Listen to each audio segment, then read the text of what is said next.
Alright, YouTube, David Harry here, and OMG, it just gets worse. Right, what I've got here is the Rode VideoMic Go II on this side here, and this tiny little microphone here is one that I've been building, which is basically a modification of a Seiren Nano Mic with a Primo EM272 Omni directional capsule in it. So basically a self-build Omni vlogging microphone, okay? So I've gone out with both of these. Now I had dead cats on both of them. So what I'm going to do right now is jump straight into a take, which I will repeat twice. The first take is on the Go II. The second take is on my microphone. Okay, so this is definitely windy where I am right now. I won't even have to go into the park at the moment to catch some wind for this particular test. I think both of the microphones are going to be getting wiped out actually here. This is very, very windy. Oh yeah, that's definitely going to be wiping everything out there. I don't think there is any way that either of the microphones can handle this particular breeze. Well, it's not a breeze, this is proper wind. I actually thought I was going to be coming out and getting a bit of breeze. No, that's not the case. This is full on wind. It is also raining. Oh, way too much. Yeah, I'm going to give this a miss. This is too much. Okay, so this is definitely windy where I am right now. I won't even have to go into the park at the moment to catch some wind for this particular test. I think both of the microphones are going to be getting wiped out actually here. This is very, very windy. Oh yeah, that's definitely going to be wiping everything out there. I don't think there is any way that either of the microphones can handle this particular breeze. Well, it's not a breeze, this is proper wind. I actually thought I was going to be coming out and getting a bit of breeze. No, that's not the case. This is full on wind. It is also raining. Oh, way too much. Yeah, I'm going to give this a miss. This is too much. Okay, now before I go any further, there is going to be another take that I've done where I obviously alternate the way I've done just then as well, but I will leave that to run this video out because right now I want to do a bit of talking for two reasons. One, I love the sound of my own voice and I love to talk, which is quite possibly two reasons, but I've rolled that into one. But the second reason is to explain a few things here. Now, some of you out there might be thinking, David, come on, you've obviously jacked up the input there and just completely overdriven your input on the camera, or you've just whacked up the level far too much, surely. Well, no.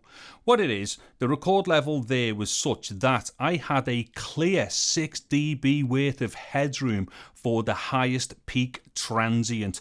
So before I started that recording, I turned the camera around, had a look at it, faced the mics to me, did some shouting to get my level in, and I used a level of 3 on the camera for that. So basically what it was, the highest peaks that went in were registering at -6, so nowhere near like saturating the headroom and hitting 0.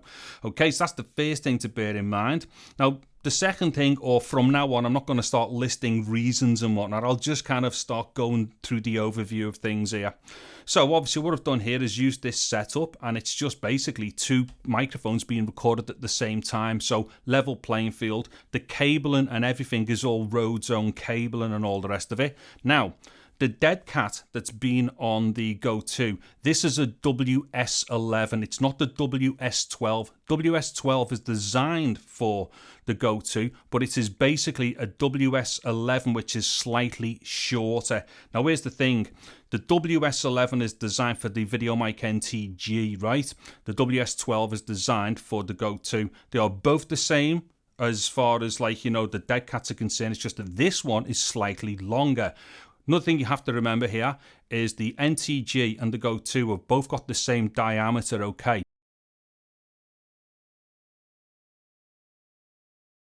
Both of the deadcats are the exact same diameter. So what's going on here is that I'm actually putting a deadcat on this, which should actually give it better performance, because don't forget, the end of the dead cat is going to be protruding even further away from the front of that microphone. Hence, what it's going to be doing is giving more buffeting for the wind. So what happens when the wind enters from the front, there's a bit more space inside where that wind can be diffused even further and decelerated as well. So that is a better choice. Okay, so I've actually used a better dead cat than what is designed for this microphone by Rode.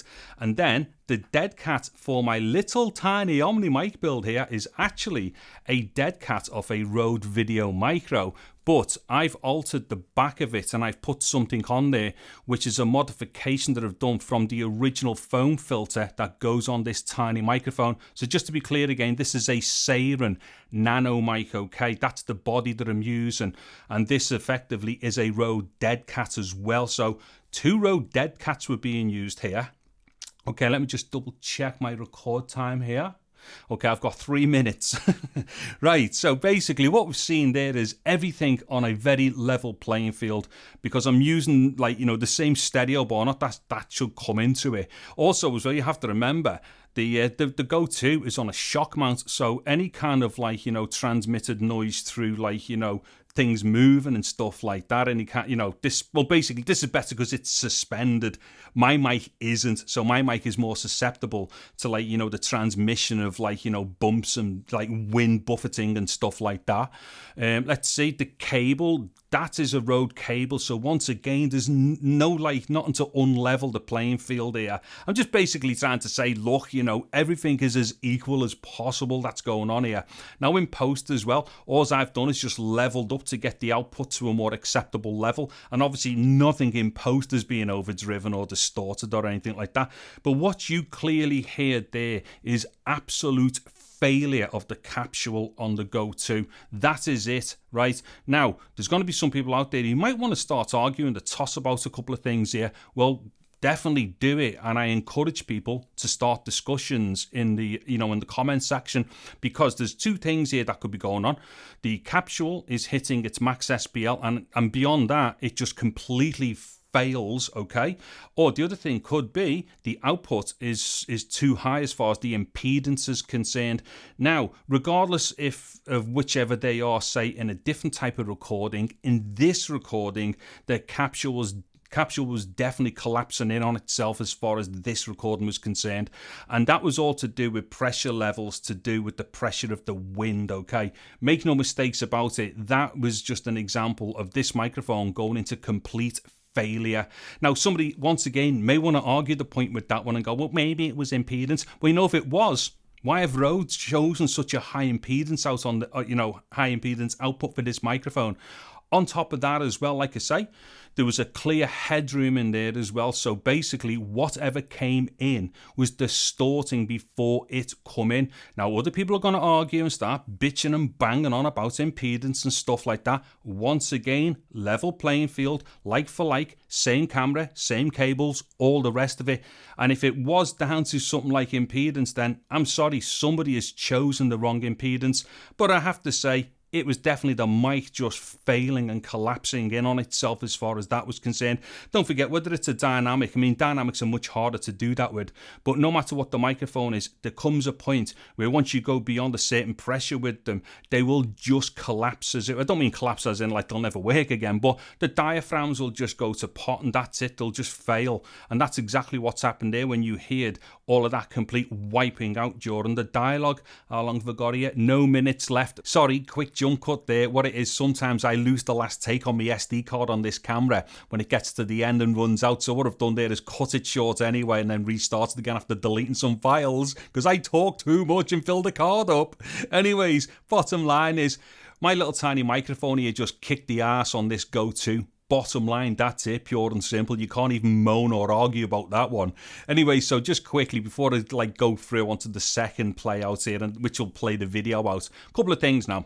Right, what it is, this little microphone that I've got here, once again, this is a Sairen or Seiren Nano Mic.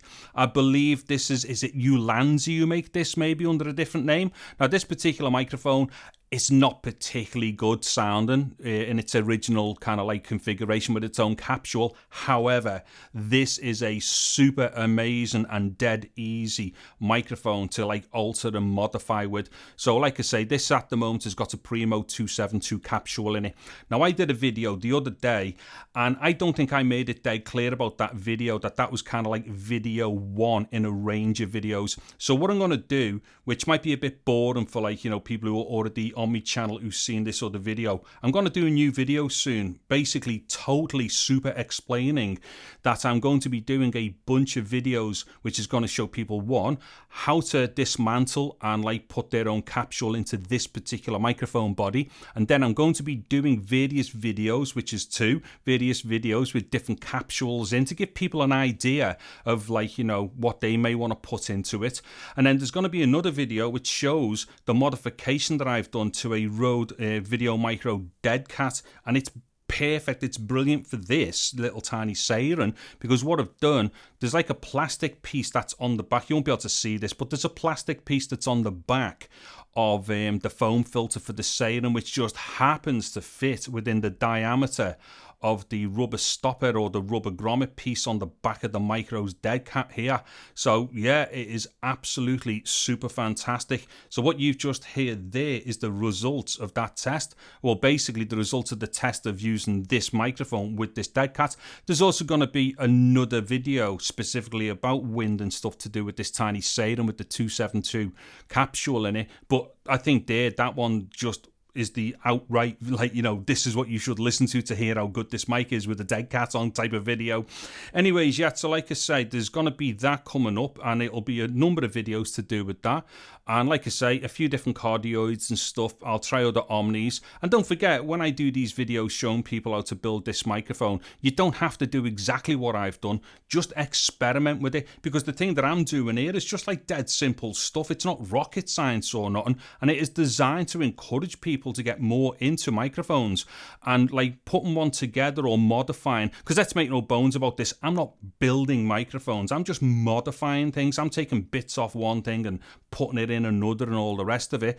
And during that process, I mean, I already have got like a fair bit of experience with microphones through like 30 years working professionally in audio, being a music producer and stuff like that.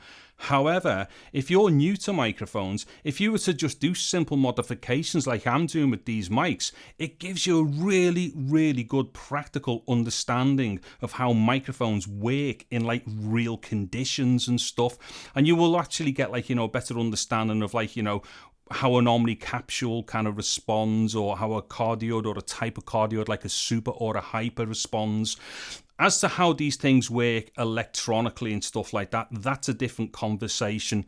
But most of us don't need to know that. But most of us do need to know the practicalities of where, when, and why you would use such a microphone like cardioid pattern or Omni pattern and stuff like that.